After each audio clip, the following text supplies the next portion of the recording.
Did you know that you can edit custom lists in Excel? Well, today we're going to have a look at how to use this and why it's used. Without further ado, let's jump into it.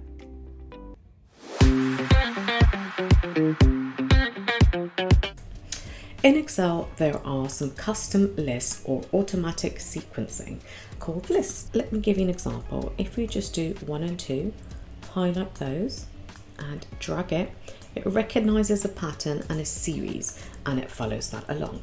Similarly, if we type in the days of the week and we drag that, you will find that it just copies the pattern and it will continue the pattern.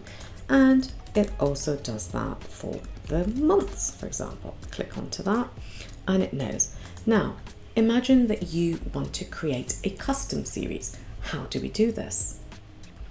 Say that you have a number of stores or a number of other assets that you always need to use in your Excel charts or tables.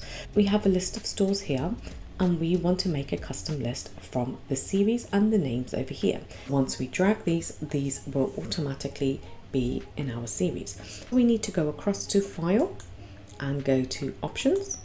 Then we go down to Advanced and just take the bar all the way to the bottom, and you have an option here called Edit Custom List.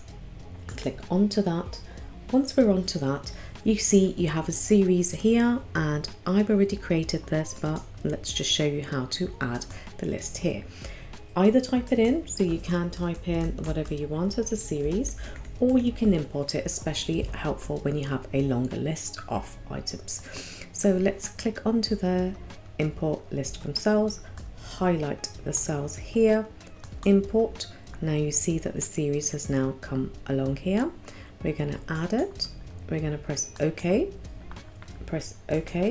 and now the list should be created. Let's just try that. If we just type in 101 New York, and now we just go back onto the cell and just drag it down, you'll see that the series will continue in the way that you want. Now at any time, if you need to go back in and edit or add new stores, simply follow the same steps and go in and edit the range that you want. Thanks for watching today's lesson, and if you've learned something, then please feel free to like and subscribe. And if you wanted to join us in any of our other social channels, then feel free to go onto Instagram or TikTok at Skill Up in Excel, and I'll see you next time. Happy spreadsheeting.